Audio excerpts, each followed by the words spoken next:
Everyone, आप सभी का स्वागत है L1 ऑनलाइन प्रोग्राम में। सभी को गुड आफ्टरनून, हेलो, खुशबू, हाय। आज हम लोग ने हमारा सेकंड चैप्टर स्टार्ट हो गया था। फोर्स का न्यूटन का फर्स्ट लॉ हमने देख लिया था, न्यूटन का सेकंड लॉ देख लिया था। आज हमें न्यूटन का थर्ड लॉ देखना था, तो उसे देख लेते हैं हम लोग पहले। क्लास स्टार्ट करने से पहले एज इट इज़ जो बच्चे नए हैं वो ज़रूर से L1 एस्पायर ऐप डाउनलोड कर लेंगे, जहाँ पे ये सारी फैसिलिटी आपको अवेलेबल है। और L1 एस्पायर के लिए आपको बस क्या करना है, L1 एस्पायर सर्च करना है और उसे इंस्टॉल कर लेना है। हम लोगों ने फोर्स देख रखा है, अगर रिकॉल करें तो फोर्स हमने देखा था, एनी काइंड ऑफ पुल और push is known as force. ये एक वेक्टर क्वांटिटी है, SI यूनिट न्यूटन है, CGS यूनिट डाइन है, 1 newton is to 10 raised power 4 dyne. Scalar quantity vector quantity देखा था, स्केलर क्वांटिटी जिसके पास मैग्नीट्यूड वेक्टर क्वांटिटी मैग्नीट्यूड और direction both. Effect of force देखा था, change in shape, change in size, change in position, change in direction, change in state. उसके बाद हमने कॉम्बिनेशन ऑफ फोर्स देखा था, बैलेंस्ड फोर्स और अनबैलेंस्ड फोर्स। बैलेंस्ड फोर्स जिसमें रिजल्टेंट फोर्स 0 होता है और अनबैलेंस्ड फोर्स जिसमें रिजल्टेंट फोर्स 0 ना हो। फिर हमने टाइप ऑफ फोर्स देखे थे, 2 तरह के थे, कॉन्टैक्ट फोर्स और non contact force. Contact force में हमारे 6 थे, muscular, mechanical, friction, normal, string force और टेंशन फोर्स। ये 6 तरह के फोर्सेस हमने देखे थे। नॉन कॉन्टैक्ट फोर्स में हमने देखे थे 3, इलेक्ट्रोस्टैटिक, मैग्नेटिक और ग्रेविटेशनल। जो हमने कहा था मैग्नेटिक फोर्स है उसको हम लोग देखेंगे, इलेक्ट्रोस्टैटिक से डील करेंगे। हमारा जो तीसरा तरह टाइप का फोर्स होता है वो वीक न्यूक्लियर फोर्स और स्ट्रॉन्ग न्यूक्लियर फोर्स होता है, तीसरा चौथा। तो हमने न्यूक्लियर फोर्स के बारे में भी थोड़ा बहुत देखा था। फिर हमने गैलीलियो का एक्सपेरिमेंट देखा था। गैलीलियो के एक्सपेरिमेंट और न्यूटन के फर्स्ट लॉ से ये क्लियर था कि अगर कोई बॉडी रेस्ट में है तो रेस्ट में रहना चाहेगी, मोशन में है तो मोशन में रहना चाहेगी, जब तक उस पर कोई अनबैलेंस एक्सटर्नल फोर्स ना लगे। फिर हमने इनर्शिया की बात की थी। हमने कहा था इनर्शिया हमारा मास पे डिपेंड करता है, ठीक है। इसको हमने 3 में डिवाइड किया था, inertia of rest, inertia of motion और इनर्शिया ऑफ डायरेक्शन पे।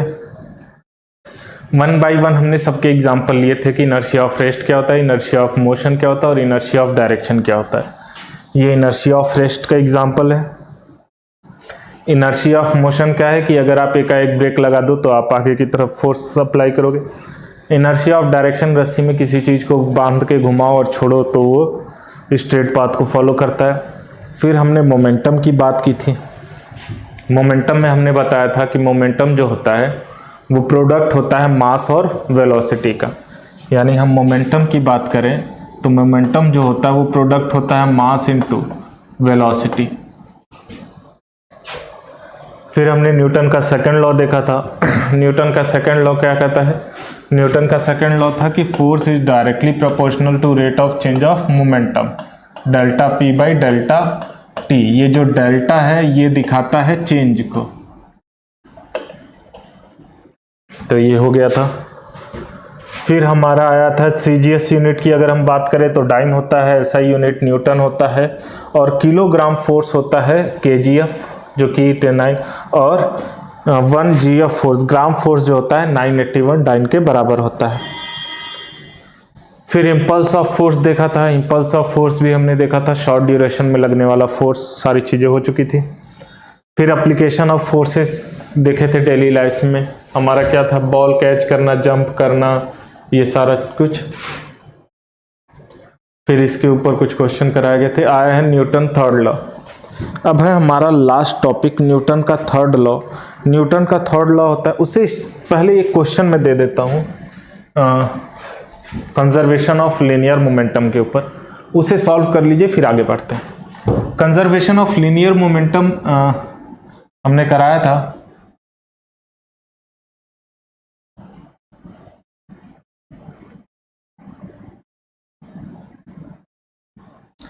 ओके, इसे स्टार्ट करने से पहले कमेंट सेक्शन में बताइए मेरे को कंजर्वेशन ऑफ लीनियर मोमेंटम बताया था कि नहीं, क्योंकि क्लास को थोड़ा टाइम हो गया है तो मुझे याद नहीं है। एक बार कमेंट करके बताइए कंजर्वेशन ऑफ लीनियर मोमेंटम बताया गया है आप लोग को हाँ या ना? दो बॉल का कोलाइड करना, फाइनल वेलोसिटी, इनिशियल वेलोसिटी, ये सारी चीजें बताई गई हैं आपको।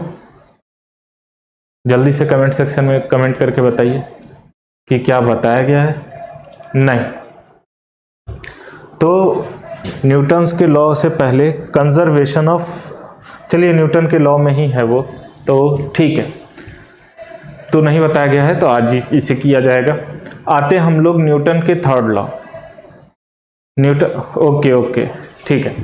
न्यूटन का थर्ड लॉ होता है कि every action is equal and opposite reaction. Statement की बात करें तो काफ़ी आसान सा है कि हर एक्शन का इक्वल एंड अपोजिट रिएक्शन होता है, जिसे हम एक्शन रिएक्शन पेयर भी कहते हैं। ध्यान से समझिएगा, क्या कहा मैंने कि every action is equal and opposite reaction, और इसे हम एक्शन रिएक्शन पेयर भी कहते हैं। यानी कि अगर एक्शन रिएक्शन पेयर की बात करें तो every action is equal and opposite reaction, मतलब आप किसी के ऊपर जितना फोर्स लगाते हो वो भी आपके ऊपर उतना ही फोर्स लगाता है, जिसे हम एक्शन रिएक्शन पेयर कहते हैं। इसको एग्जांपल की तरफ से समझें तो जैसे कि अगर आप एक स्प्रिंग ले लें,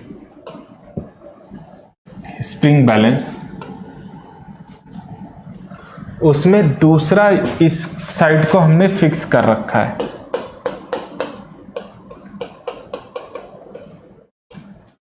और इसमें एक और स्प्रिंग बैलेंस फंसा के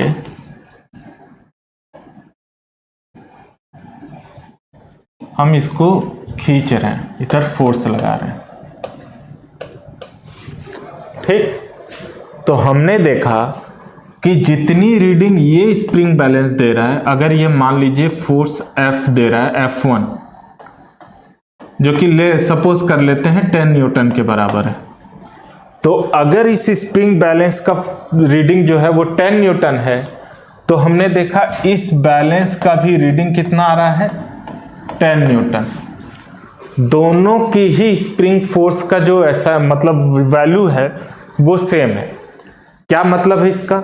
मतलब कि जितना ये फोर्स, अगर हम इसे फर्स्ट ले लें और इसे सेकंड, तो यानी कि जितना फोर्स फर्स्ट पे लग रहा है उतना ही फोर्स सेकंड पे लग रहा है, तभी वो एक दूसरे के बराबर है। ठीक है, इसे हम क्या कह सकते हैं, एक्शन रिएक्शन पेयर, है ना। यही न्यूटन का थर्ड लॉ है कि जितना फोर्स ये लगा रहा है उतना ही फोर्स ये भी उसके ऊपर लगा रहा है। इसे हम कहते हैं एक्शन रिएक्शन पेयर, या कह लीजिए every action is equal and opposite reaction, statement wise. समझ में आया इतना? ठीक है, एक और एग्जांपल, जैसे कि अच्छा दूसरी चीज, इसके एग्जांपल हम और भी देखेंगे, लेकिन एक चीज समझने वाली है कि कई बार लड़के एक्शन रिएक्शन पेयर को कंफ्यूज करते हैं। हमने कहा कि न्यूटन का थर्ड लॉ जो ये कहता है every action is equal and opposite reaction, इसे हम एक्शन रिएक्शन पेयर भी कहते हैं। लेकिन जरूरी नहीं है कि कहीं पे इक्वल एंड अपोजिट फोर्सेस लगे तो उसे हम एक्शन रिएक्शन पेयर कहें। जैसे कि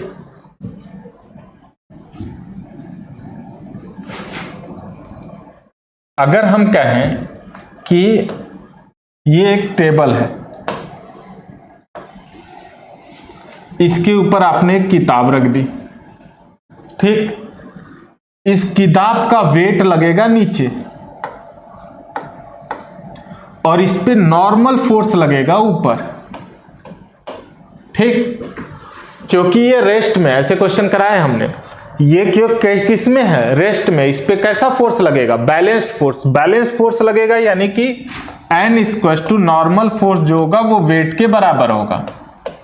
तो यहां पे देखिए नॉर्मल फोर्स वेट के बराबर है और ये दोनों ही फोर्स अपोजिट डायरेक्शन में लग रहे हैं, यानी दोनों फोर्स हैं कैसे, इक्वल, और लग कैसे रहे हैं, अपोजिट डायरेक्शन में। तो क्या हम इसे एक्शन रिएक्शन पेयर कह सकते हैं, हाँ या ना? इसमें क्या है, हमारा न्यूटन थर्ड लॉ क्या कहता है, every action is equal and opposite reaction.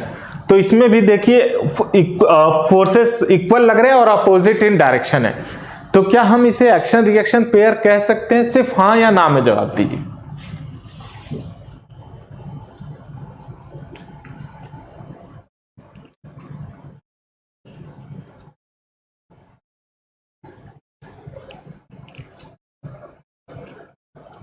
सिर्फ यस और नो। क्या हम इसे एक्शन रिएक्शन पेयर कह सकते हैं? शशांक कह सकते हैं। ओके, और कोई?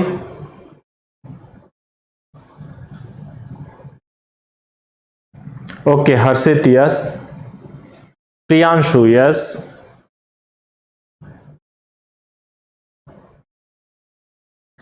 ठीक है, कुछ लोगों ने अपने आंसर दिए।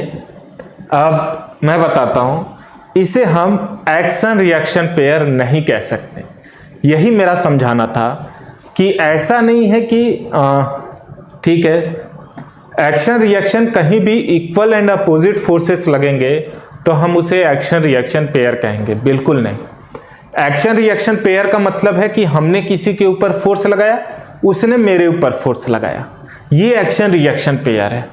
ठीक है, यहां पे क्या हो रहा है? पहली बात, ये जो वेट है ये कौन लगा रहा है? तो आप कहोगे इस बुक पे वेट ग्रेविटी लगा रही है, कोई डाउट नहीं ना। ये वेट किसके वजह से आ रहा है? ग्रेविटी के वजह से। और ये नॉर्मल फोर्स बुक पे कौन लगा रहा है? ये नॉर्मल फोर्स टेबल लगा रहा है ना। तो ये नॉर्मल फोर्स कौन लगाया? टेबल। और ये वेट कौन लगाया? ग्रेविटी। यहां पे तीन है इन्वॉल्व, बुक, टेबल और ग्रेविटी। जब भी एक्शन रिएक्शन पेयर लगता है वो दो के बीच लगता है। जैसे कि अगर मैं क्लैप करूं तो ये क्या है? ये इस दूसरे हाथ पे फोर्स लगा रहा है और वही दूसरा हाथ इस पे, तो ये इन दोनों के बीच हो रहा है, तो इसे हम एक्शन रिएक्शन पेयर कह सकते हैं कि ये दोनों हाथ आपस में क्लैप कर रहे हैं, मतलब दोनों कोलाइड कर रहे हैं या दोनों आपस में एक दूसरे पे फोर्स लगा रहे हैं, तो इसे हम एक्शन रिएक्शन पेयर कह सकते हैं। लेकिन यहां पे क्या है? यहां पे तीसरा इन्वॉल्व है, ग्रेविटी। तो जब तीन का इन्वॉल्वमेंट होता है तो उसे एक्शन रिएक्शन पेयर नहीं कहते। ठीक है, पहला। दूसरा, जब भी एक्शन रिएक्शन पेयर होगा तो उसमें nature of the forces same होंगे। यहां पे क्या है? जैसे कि दोनों ही अगर क्लैप कर रहे हैं तो दोनों मैकेनिकल फोर्सेस है ना। यहां पे क्या है? यहां वेट अलग तरह का फोर्स है, नॉर्मल फोर्स अलग फोर्स है ना। ये कैसा फोर्स है? ये नॉन कांटेक्ट फोर्स है।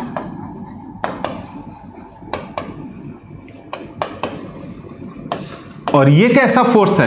कांटेक्ट। और कांटेक्ट में भी कैसा? कांटेक्ट में नॉर्मल फोर्स है ना। आ रहा है समझ में? तो ये क्या हुआ? इन दोनों का एक तो नेचर भी अलग है और इनमें दो नहीं तीन इन्वॉल्व हैं, तो इसीलिए हम इसे एक्शन रिएक्शन पेयर नहीं कहेंगे। तो याद रखिए, जब भी न्यूटन का थर्ड लॉ होगा तो हम ये कहेंगे every action is equal and opposite reaction, यानी एक्शन रिएक्शन पेयर है मतलब कि इक्वल एंड अपोजिट फोर्सेस लगेंगे। लेकिन ये रिवर्स नहीं है कि इक्वल एंड अपोजिट फोर्सेस लग रहे हैं तो वो एक्शन रिएक्शन पेयर होगा। इतना समझ में आया? अगर हां तो आगे बढ़े।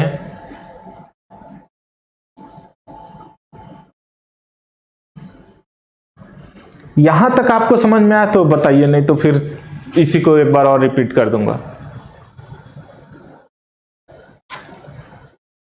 ओके हर्षित, ठीक है। और कोई?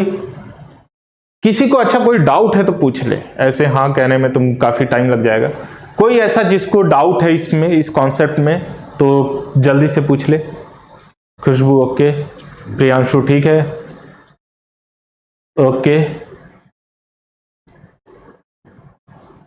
Sir. But the box exert action on the ground and the ground exert equal and opposite reaction on the box. देखो शशांक, अलग बात है। ये जो वेट लग रहा है ना, ये वेट ग्रेविटी लगा रहा है। अगर मैं इन दोनों की बात करूं तो ये वेट अगर मैं इस पे बनाता टेबल पे, तो टेबल पे नॉर्मल फोर्स कौन लगा रहा है? बुक। और बुक पे नॉर्मल फोर्स कौन लगा रहा है? टेबल। तब बात अलग होती।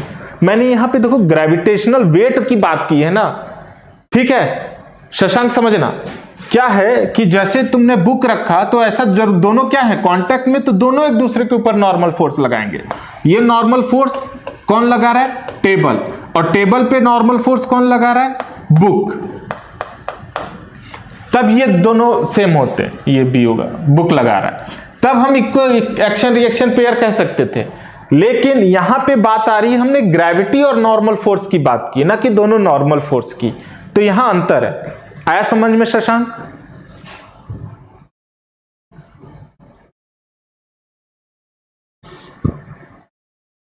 Box exert action on a ground, नहीं देखो यहां मैंने टेबल डाला है ना, तो एक्शन फोर्स ग्राउंड, मतलब बॉक्स कहां ग्राउंड पे लगा रहा है, ठीक है। बॉक्स पे ग्रेविटेशनल फोर्स लग रहा है नीचे की तरफ, और और यहां पे मैं नॉर्मल फोर्स दिखा रहा हूं उसके ऊपर। तो अंतर है दोनों में। मैंने दोनों ही नॉर्मल फोर्स नहीं कहे कि जो बॉक्स है वो टेबल पे नॉर्मल फोर्स लगा रहा है और टेबल बॉक्स पे नॉर्मल फोर्स लगा रहा है, ये बात नहीं है। मैंने ग्रेविटी को इन्वॉल्व किया था, तो वो अलग हो जाएगा।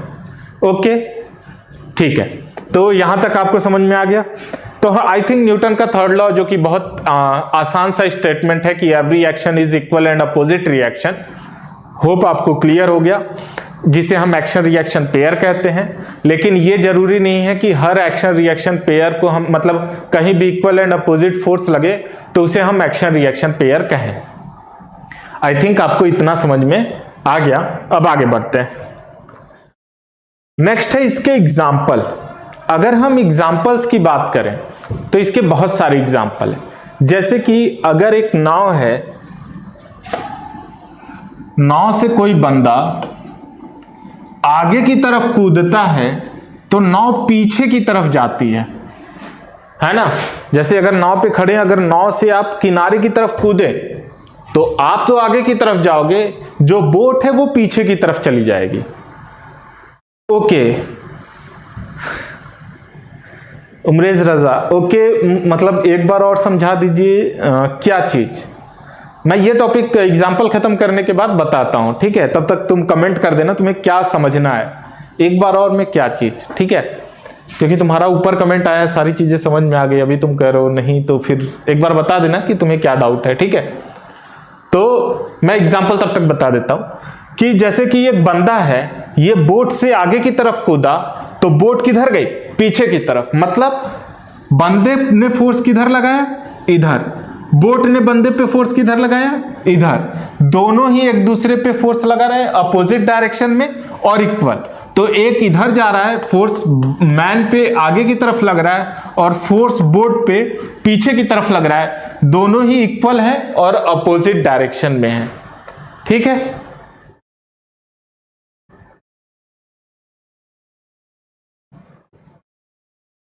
आया समझ में? नेक्स्ट, तो ये हो गया एक एग्जांपल। अगला एग्जांपल देखते हैं।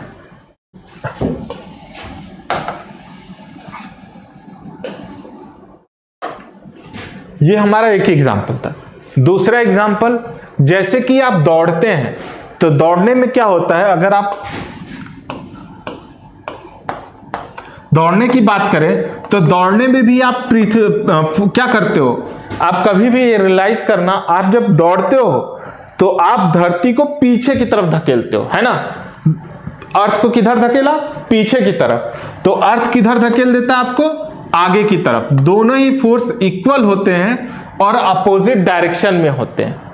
तो ये भी हमारा एक्शन रिएक्शन पेयर का एक अच्छा एग्जांपल है कि हमारा क्या हो रहा है कि जैसे ही हमने अर्थ को पीछे की तरफ पुश किया, अर्थ ने हमें आगे की तरफ पुश कर दिया, ठीक है। तो ये दोनों भी फोर्सेस इक्वल होते हैं, अपोजिट इन डायरेक्शन होते हैं। थर्ड, जैसे रॉकेट लॉन्च करते हैं, रॉकेट लॉन्च भी एक एग्जांपल है आपका न्यूटन थर्ड लॉ का। उसमें क्या होता है कि जैसे ये एक रॉकेट है, उसमें क्या होगा, उसमें जो एग्जॉस्ट होता है वो पीछे की तरफ निकलता है, यानी कि एग्जॉस्ट से फोर्स किधर लगा? पीछे की तरफ, है ना। एग्जॉस्ट क्या करता है, जैसे कि जब भी रॉकेट उड़ता है आप देखते होंगे कि बहुत ज्यादा धुआं पीछे फेंकता है, ठीक है। तो उसमें होता क्या है, धुआं किधर दे रहा है? पीछे की तरफ। वो एक्चुअली कर क्या रहा है? पृथ्वी को पीछे की तरफ धकेल रहा है। तो पृथ्वी उसे किधर धकेल देती है? आगे की तरफ। तो ये क्या होता है, ये इसे पीछे की धक्का दे रहा है, तो अर्थ उसे किधर धक्का दे देगा? आगे की तरफ। तो अर्थ से वो किधर चला जाता है? ऊपर की तरफ जाता है, ठीक है। तो ये भी क्या है, इक्वल एंड अपोजिट है ना। ये भी क्या है, न्यूटन के थर्ड लॉ का एक एग्जांपल है। ऐसे बहुत सारे एग्जाम्पल है। जैसे अगर आप किसी को ताली बजाना हो गया, ताली बजाने में भी क्या हो गया कि जैसे ही आप ताली बजा रहे हो तो ताली में एक हाथ से आप जितना फोर्स दे रहे हो उतना ही फोर्स ये आप पे देता है, ठीक है। तो ये सारे ही एक्शन रिएक्शन पेयर के एग्जाम्पल हैं। तो होप आपको एग्जाम्पल कुछ समझ में आ गए। बेसिकली 3 से 4 एग्जाम्पल आप हमेशा याद रखिए हर एक केस के, ताकि आपको एग्जाम में जो भी एग्जाम आए, आपके जो भी स्कूल एग्जाम हो, उसे समझने में आसानी रहे। ओके, मोमेंटम की बात हम अभी कर रहे हैं हर्षित। मोमेंटम का कॉन्सेप्ट इसी के बाद है, कंजर्वेशन ऑफ मोमेंटम का। पहले अभी हम इतने में किसी कोई डाउट? एग्जाम्पल आपको सारे समझ में आ गए कि क्या होता है, ये सारी बातें समझ में आ गई। रजा का ये कौन सा क्वेश्चन था कि उसके एग्जाम्पल को उसने नहीं, मतलब उसको सुनना था एक बार और। तो देख लो क्या था, मैंने कहा कि हर फोर्स को अगर कहीं भी, जैसे ये टेबल वाला केस था कि इसमें क्या था कि इस पे जो वेट लग रहा है वो लगा रहा है ग्रेविटी, जो कि एक नॉन कांटेक्ट फोर्स है।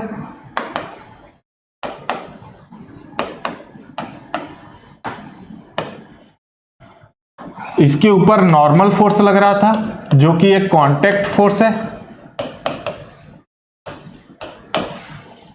ठीक। तो हमने कहा था, लेकिन दोनों इक्वल एंड अपोजिट थे, फिर भी हमने कहा ये इक्वल एंड अपोजिट है, फिर भी ये हम इसे एक्शन रिएक्शन पेयर नहीं कह सकते, ठीक है। हाँ, अगर यही चीज बॉक्स और टेबल के बीच दोनों नॉर्मल फोर्स होता कि बॉक्स इस पे, टेबल इस पे नॉर्मल फोर्स लगा रहा है किस पे, बॉक्स पे, और बॉक्स टेबल पे नॉर्मल फोर्स लगा रहा है, तो ये क्या हुआ, ये इन दोनों के ही बीच का फोर्स है और दोनों का नेचर भी सेम है फोर्स का, तो इसे हम एक्शन रिएक्शन पेयर कह सकते हैं। इसमें क्या है, बॉक्स, टेबल और ग्रेविटी तीनों इन्वॉल्व हैं और दोनों का नेचर भी एक जैसा नहीं है, तो इसे हम एक्शन रिएक्शन पेयर नहीं कह सकते। तो ये हमारा था। ओके, इतने में किसी कोई डाउट? कोई डाउट नहीं होगा। ओके रजा, कोई डाउट? ये आप ही का डाउट था, तो होप आपको क्लियर हो गया हो। आगे बढ़ते हैं। नेक्स्ट है हमारा कंजर्वेशन ऑफ लीनियर मोमेंटम, तो उसे समझते हैं। तो नेक्स्ट कॉन्सेप्ट है हमारा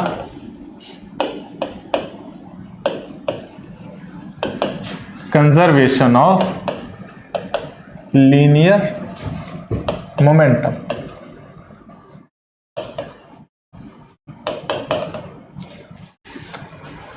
अब है हमारा कंजर्वेशन ऑफ लीनियर मोमेंटम। अब इसे समझते हैं कि कंजर्वेशन ऑफ लीनियर मोमेंटम क्या है। तो देखिए, मोमेंटम के बारे में आपको बताया जा चुका है। मोमेंटम क्या होता है? मोमेंटम होता है product of mass and velocity, है ना, कि मास एंड वेलोसिटी के प्रोडक्ट को हम क्या कहते हैं? मोमेंटम कहते हैं। अब लीनियर मोमेंटम किसी भी में कंजर्व होता है, तो ये इसका क्या मतलब है, इसे देख लेते हैं। तो चलिए समझाते हैं कि जैसे कि आपने दो बॉल ले लिए, एक का मास m1 है और एक का मास m2 है, ठीक। ये किसी एक स्ट्रेट पाथ को फॉलो कर रहे थे। थोड़ी देर बाद जाके दोनों कोलाइड करते हैं। इसका इनिशियल वेलोसिटी u1 है और इसका इनिशियल वेलोसिटी u2 है, और हमें देखा कि u1 जो है वो ग्रेटर देन है u2 से, ठीक। अब ये मास हमारा m1 और ये मास m2, जब कोलाइड करने के बाद क्या हुआ, m1 v1 वेलोसिटी से जा रहा है और m2 v2 वेलोसिटी से जा रहा है, ठीक है। इतना समझ में आया? डायग्राम में किसी कोई डाउट?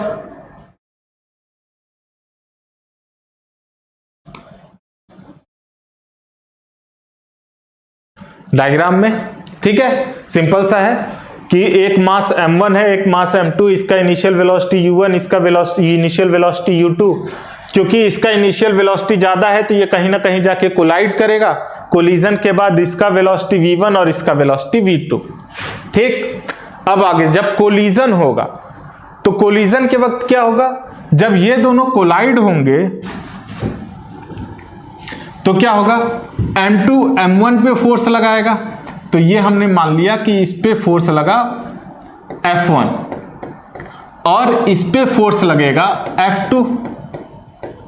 सही है, M1 पे फोर्स लगा F1 और M2 पे फोर्स लगा F2।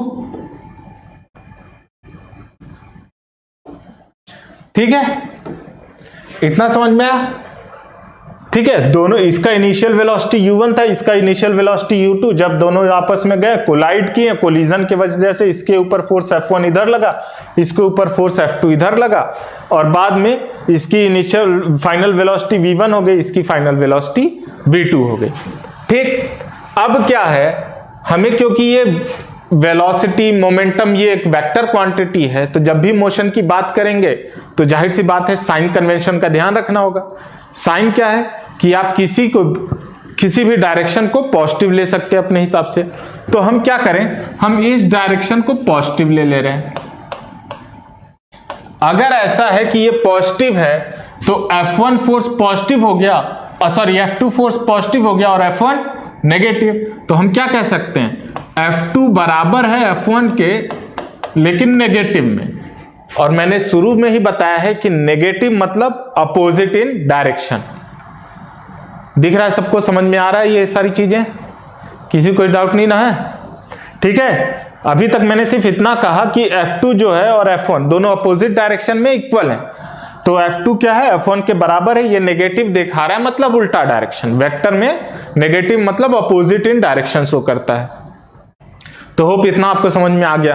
अब क्या है, फोर्स इक्वल टू हमें पता है मास इनटू एक्सीलरेशन। तो इसे इधर थोड़ा करते हैं। F2 को क्या लिख सकते हैं, m2a2 इक्वल टू F1 को माइनस m1a1।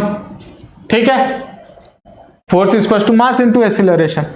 m2 ये हो गया, एक्सीलरेशन इक्वल टू, यानी m2 की जगह एक्सीलरेशन क्या होता है, फाइनल वेलोसिटी, यानी final velocity second minus initial velocity second divided by time equal to minus m1 a1 की बात करेंगे तो v1 minus u1 by t। यही होगा, ये u है और ये v है और बीच में माइनस है। क्यों ये ऐसा हुआ, क्योंकि एक्सीलरेशन इक्वल टू होता है v minus u divided by t।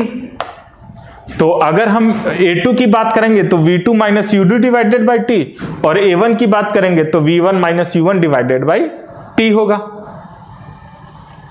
Newton third law से, खुशबू तुम्हारा क्वेश्चन है कि फोर्स इक्वल कैसे होंगे, तो यहां पे न्यूटन का थर्ड लॉ अप्लाई है।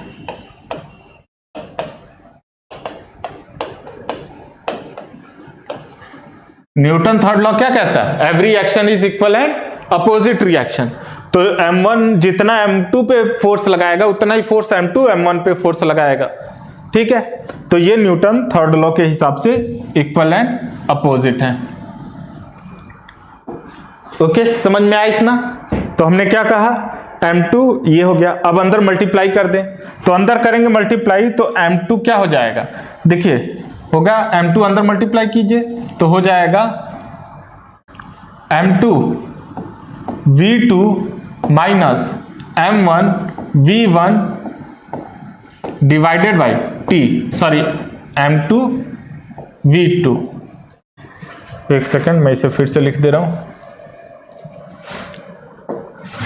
ठीक है, मैंने इसे अंदर मल्टीप्लाई किया है सिर्फ, तो क्या होगा m2 v2 minus m2 u2 minus m2 u2 divided by t equal to m1 v1 minus m1 u1 divided by t। दोनों टाइम इक्वल होगा तो टाइम तो कैंसिल हो जाएगा। अब बचेगा क्या, देखिए ये m2 u2 इधर माइनस में, इधर गया तो प्लस में, और अच्छा यहां ध्यान दीजिए हमने ये माइनस को नेग्लेक्ट किया। ठीक है, यहां बाहर भी माइनस है तो ये माइनस हो जाएगा और ये प्लस। मैं इसे एक बार फिर कर दूंगा, अभी समझ लीजिए। तो अभी क्या है, ये इधर माइनस में उधर गया प्लस, ये इधर माइनस में इधर आया प्लस, तो ये बना क्या हमारा final result, m2 v2 plus m1 V1 equals to M2 U2 plus M1 U1, ये हमारा रिजल्ट आया।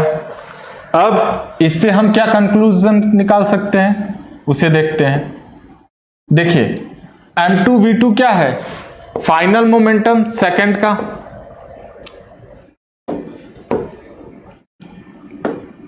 M2 V2 क्या है, ये क्या है, फाइनल मोमेंटम है सेकंड का, तो M2 V2 क्या है, यानी फाइनल मोमेंटम किसका, सेकंड का, plus M1 V1 final momentum किसका, फर्स्ट का, equals to M2 U2 final initial momentum second का, plus M1 V1 U1 initial momentum first का, यानी ये दोनों क्या हो गया, फाइनल मोमेंटम, और ये क्या हो गया, इनिशियल मोमेंटम। यानी हमारा क्या आया, फाइनल मोमेंटम बराबर है इनिशियल मोमेंटम के, इसी को हम कहते हैं कंजर्वेशन ऑफ मोमेंटम।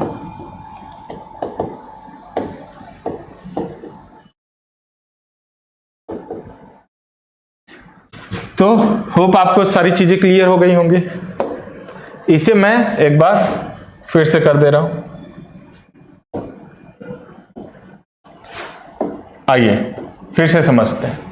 हमारा क्या था, कंजर्वेशन ऑफ मोमेंटम। हाँ शशांक एक बार और बता दे रहे हैं। कंजर्वेशन ऑफ मोमेंटम के लिए हमने क्या किया, हमने एक लीनियर मोमेंटम है, मतलब एक line, linear one dimension motion, इसमें क्या किया, दो मास बॉडी देखा हमने, ये हमारा M1 है और एक मास बॉडी है M2। M1 का इनिशियल वेलोसिटी U1 है, M2 का इनिशियल वेलोसिटी है U2, और हमने कहा कि U1 जो है वो ग्रेटर देन है U2 से, यानी कि जो M1 इसका इनिशियल वेलोसिटी है इसके इनिशियल वेलोसिटी से ज्यादा है, ये 2 है, ठीक है, ये M2 है।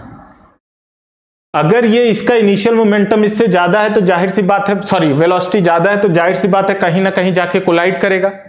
हम ये मान लेते हैं यहां कहीं कोलाइड किए ये दोनों, ये M1 और ये M2। जब दोनों का कोलिजन हुआ तो जाहिर सी बात है ये दोनों एक दूसरे के ऊपर फोर्स लगाएंगे। न्यूटन थर्ड लॉ ने ये कहा है कि जब भी कोलिजन होता है फोर्स इक्वल एंड अपोजिट होते हैं, तो इस पे फोर्स लगा F1 और इस पे फोर्स लगा F2, M2 पे फोर्स F2 और M1 पे फोर्स F1, और दोनों अपोजिट इक्वल एंड अपोजिट होंगे। फोर्स लगने के बाद M1 जो है वो V1 वेलोसिटी से जा रहा है और M2 जो है वो V2 वेलोसिटी से जा रहा है, ठीक है, इतना सही है। फिर हमने कहा क्योंकि हम वेक्टर के साथ डील कर रहे हैं तो जाहिर सी बात है हमें डायरेक्शन लेना होगा, तो हमने कहा हम इस डायरेक्शन को, जो ये फॉरवर्ड डायरेक्शन है, इस डायरेक्शन को पॉजिटिव ले लेते हैं। अगर ये डायरेक्शन पॉजिटिव हुआ तो जाहिर सी बात है F2 पॉजिटिव होगा, F1 नेगेटिव, तो यहां से क्या हो गया, F2 equals to minus F1, जो कि ये शो करता है कि F2 जो है F1 के बराबर है लेकिन अपोजिट इन डायरेक्शन है, ठीक। यहां ये न्यूटन के थर्ड लॉ से आया है। न्यूटन का थर्ड लॉ कहता है reaction is equal and opposite reaction, force equal होंगे और डायरेक्शन उल्टा होगा तो नेगेटिव। अब फोर्सेस इक्वल है तो हमने पढ़ा है force equal to mass into acceleration, यानी M2 A2 equal to minus M1 A1 होगा, ठीक है। एक्सीलरेशन का हमने पढ़ा है, acceleration A equal to V minus U divided by T होता है, तो यहां से हो जाएगा M2 मल्टीप्लाइड बाय एक्सीलरेशन क्या हो जाएगा V2, क्योंकि हम A2 की बात कर रहे हैं तो उसमें सारा फाइनल वेलोसिटी V2 होगा, इनिशियल वेलोसिटी U2 होगा, टाइम तो उतना ही लगेगा, टाइम तो सेम लगेगा, टाइम चेंज नहीं होगा, equal to minus of M1 A1 के जगह क्या हो जाएगा V1 minus U1 divided by T।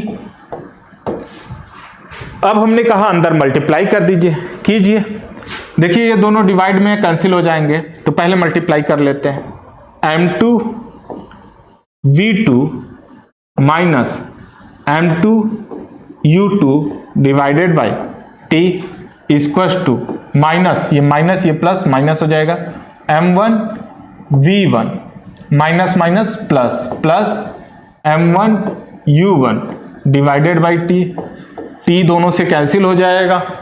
ठीक, अब सिर्फ मैथमेटिक्स कर रहा है फॉर्मूले में। अब क्या है, आगे बढ़िए। इधर देखिए ये वैल्यू क्या है, ये वैल्यू नेगेटिव है, उधर जाएगा तो पॉजिटिव, और ये वैल्यू नेगेटिव है, इधर आएगा पॉजिटिव। हम इन दोनों को एक्सचेंज कर रहे हैं। तो अगर ऐसा हुआ तो क्या हो जाएगा, ये हमारा उधर पॉजिटिव, ये इधर पॉजिटिव, तो ये क्या हो जाएगा m2v2 प्लस m1v1, और इधर ये जो माइनस इधर गया प्लस, तो m2u2 प्लस m1u1। तो हम लिखते हैं, तो हमारा क्या मिला, m2v2, इधर v है, m2v2 plus m1v1 plus m1v1 equals to, ये इधर जो माइनस में था m2u2 उधर गया तो पॉजिटिव में, तो m2u2 प्लस, इसे फिर से लिख दे रहा हूं, थोड़ा इधर ही लिख रहा हूं, समझते चलिएगा।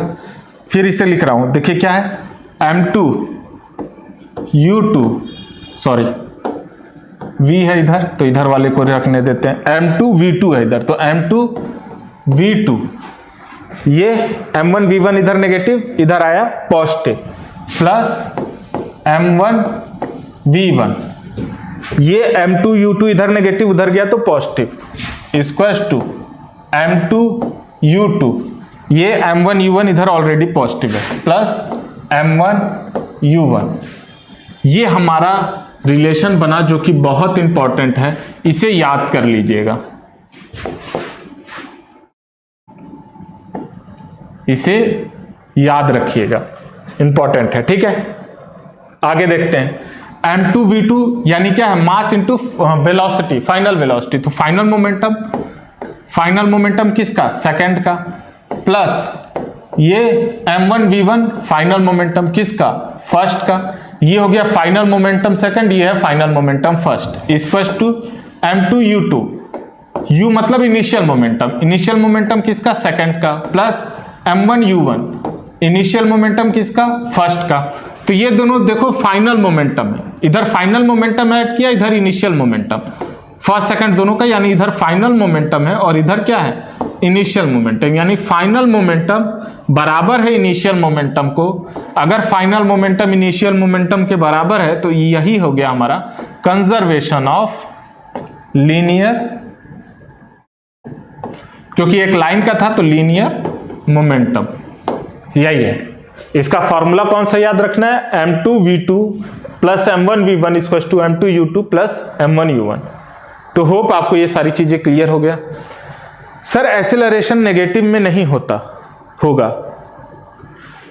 एक्सीलरेशन मैंने कहा नेगेटिव में किया है, मैंने एक्सीलरेशन कहीं नेगेटिव में नहीं किया है।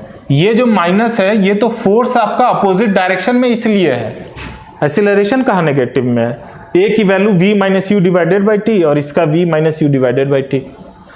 सर एक्सीलरेशन नेगेटिव में नहीं होगा, अगर आपका क्वेश्चन है तो देखिए एक्सीलरेशन नेगेटिव में कर दीजिए तो भी फोर्स नेगेटिव में, फोर्स अपोजिट बोलने का मतलब कि उसमें एक्सीलरेशन ही अपोजिट होगा। मास तो आपका स्केलर क्वांटिटी है, मास नेगेटिव नहीं ना हो सकता। शशांक समझ रहे हो, हमने कहा ना कि ये क्या है, फोर्स नेगेटिव है, फोर्स नेगेटिव होने का मतलब कौन नेगेटिव, एक्सीलरेशन, मास थोड़ी ना नेगेटिव होता है। ठीक है, होप आपको क्लियर हो गया। सर सर्कुलर मोशन होता है, हाँ सर्कुलर, अच्छा सर्कुलर मोमेंटम, हाँ बात करेंगे लेकिन वो अभी नहीं है, इस सब चीजों में नहीं है। ठीक है, जब सर्कुलर एक्सीलरेशन की भी तो हम लोग बात करते हैं, एंगुलर मोमेंटम तो आपको पढ़ा होगा, सर्कुलर नहीं बात करते, एंगुलर बात करते हैं। ठीक है खुशबू हम लोग सर्कुलर नहीं बोलते हैं, एंगुलर बोलते हैं। ठीक है, तो एंगुलर मोमेंटम होता है, एंगुलर मोमेंटम होता है। यहां तक किसी कोई डाउट इतने में तो वो जरूर पहले पूछ ले, किसी को यहां पे कोई भी डाउट हो इतने में।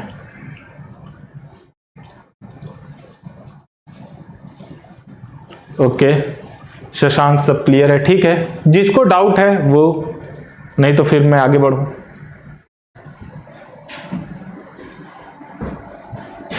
इसका स्क्रीनशॉट ले लीजिएगा अगर आपको करना हो, नहीं तो नोट किए हैं साथ में तो बहुत अच्छे है। ओके, मैं इसे हटा रहा हूं अब, ठीक है। यार किसी को पूछना पूछ लो, फिर हटाने के बाद बताना थोड़ा दिक्कत हो जाएगा। तो अभी भी किसी को कोई डाउट है पूछ ले, मैं 10 सेकंड देता हूं।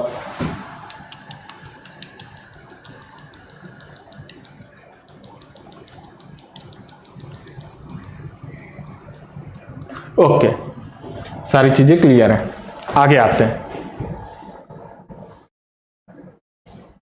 हाँ हर्षित, अंतर है कंजर्वेशन ऑफ मोमेंटम और कंजर्वेशन ऑफ लीनियर मोमेंटम और एंगुलर मोमेंटम में।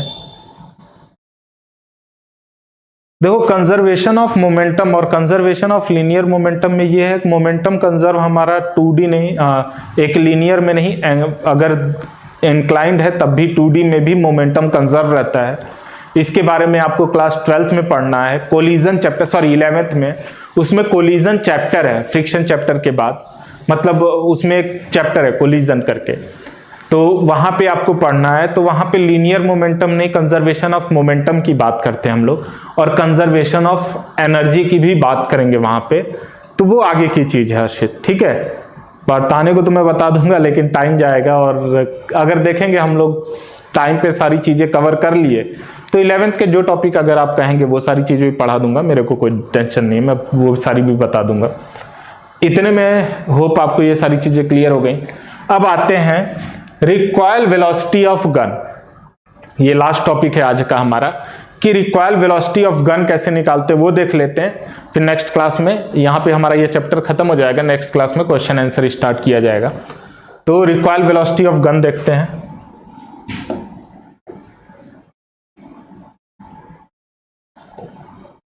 देखिए, जैसे एवरी एक्शन, अभी तक आपने सारे एग्जांपल देखे थे, उसमें गन का भी था कि अगर आप फायर करते हो गन को ना, तो गन क्या होता है, पीछे की तरफ जाता है, बुलेट आगे की तरफ। ये भी न्यूटन का थर्ड लॉ है, एक्शन रिएक्शन, मतलब बुलेट आगे जाएगा तो गन को किधर फोर्स लगाएगा, पीछे की तरफ फोर्स लगाएगा, ठीक है। तो ये भी एक्शन रिएक्शन पेयर का ही एग्जांपल है, तो इसको भी देखते हैं। वेलोसिटी ऑफ गन और रिक्वायल वेलोसिटी ऑफ गन में क्या अंतर है। जब हम वेलोसिटी ऑफ गन पूछ रहे हैं तो हमें डायरेक्शन भी बताना होगा कि नेगेटिव, उल्टा डायरेक्शन में, जिधर बुलेट जा रहा है उसके अपोजिट। रिक्वायल वेलोसिटी, रिक्वायल जब हमने बोल दिया मतलब हमने डायरेक्शन बोल दिया, सिर्फ आपका वैल्यू बताना है, उसमें हम नेगेटिव नहीं लगाते हैं। जैसे कि अभी हम आगे इसे एग्जाम्पल से भी समझा देंगे, अभी यहां समझिए। रिक्वायल वेलोसिटी ऑफ गन क्या होता है, हम वेलोसिटी ऑफ गन निकालना चाह रहे हैं कि बुलेट अगर आगे जा रही है, ये बुलेट की वेलोसिटी किधर हो गई, आगे की तरफ, तो गन किधर जाता है, वेलोसिटी ऑफ गन पीछे की तरफ। अब हम मान लीजिए वेलोसिटी ऑफ गन जो वैल्यू निकाली है वो 0.1 मीटर पर सेकंड निकाला है। कितना निकाला है, 0.1 मीटर पर सेकंड। तो आपको दो तरीके से पूछा जा सकता है। पहला, आप वेलोसिटी ऑफ गन बताइए, तो वेलोसिटी ऑफ गन बताएंगे तो अगर ये डायरेक्शन हमने पॉजिटिव लिया तो वेलोसिटी ऑफ गन जो हो जाएगा हमारा हो जाएगा -0.1 मीटर पर सेकंड। लेकिन अगर आपसे रिक्वायल वेलोसिटी ऑफ गन पूछता है तो रिक्वायल वेलोसिटी ऑफ गन में हमारा वैल्यू हो जाएगा, ये रिक्वायल वेलोसिटी ऑफ गन है, रिक्वायल वेलोसिटी ऑफ गन क्या होगा, 0.1 मीटर पर सेकंड। रिक्वायल बोलने का मतलब हमने डायरेक्शन बोल दिया पीछे की तरफ जा रहे हैं, वेलोसिटी में आपको डायरेक्शन बताना होगा। ओके, तो होप ये चीज क्लियर हो गई आपको। आगे देखते हैं।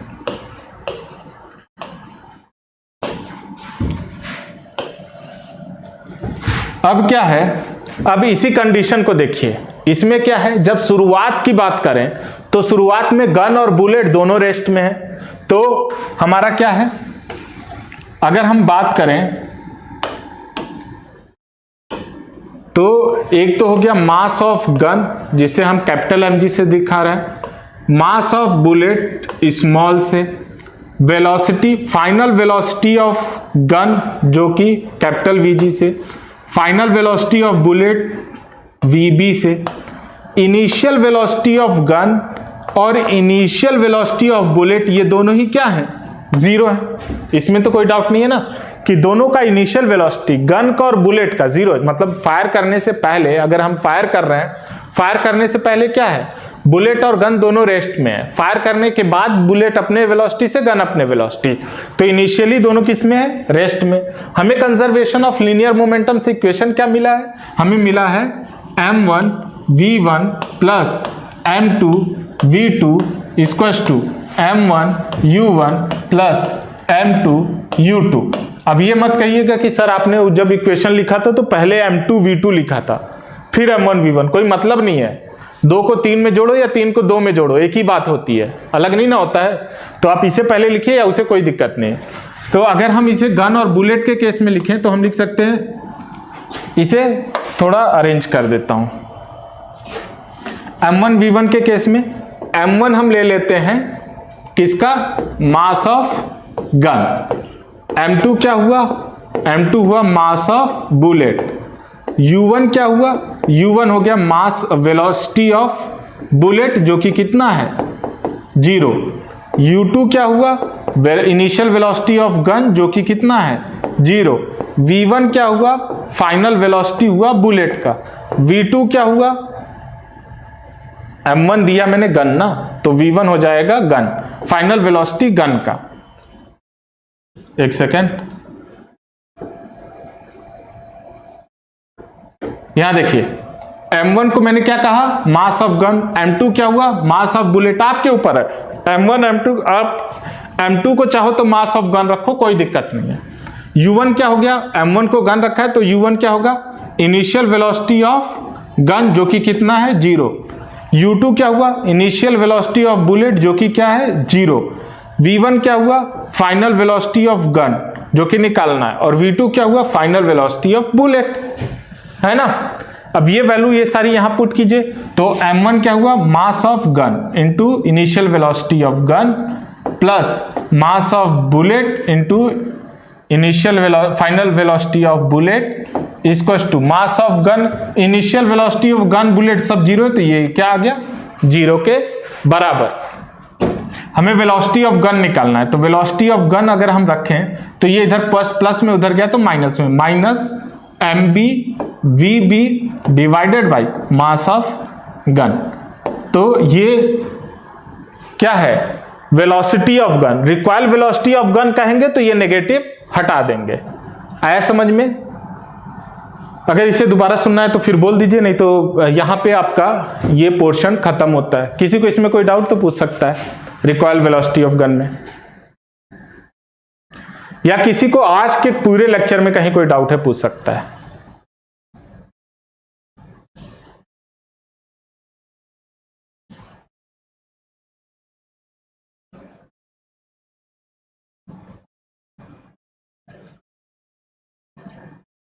किसी को कोई भी डाउट जल्दी से।